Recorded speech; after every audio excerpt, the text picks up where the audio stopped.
Hello guys, good day sa lahat. At bago pong lahat ay gusto ko munang batiin lahat ng nanay, mama, mami, inay. Happy Mother's Day po sa inyong lahat. At salamat po sa inyong pagsakripisyo, pagtsatsaga at pagmamahal na binibigay ninyo sa amin. At lalo lang po, especially sa aking asawa at aking nanay, nagtsatsaga at nagmamahal siyempre. At sa araw na ito ay gusto kong isurpresa ang aking minamahal na si Rachel. Kaya samahan niyo ko guys. Abot sa'yo. Oh my God! Wow!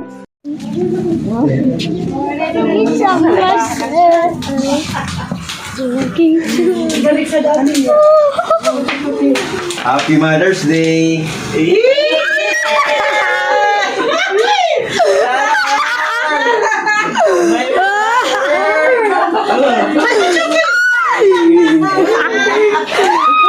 Ano masasabi mo? Sana all.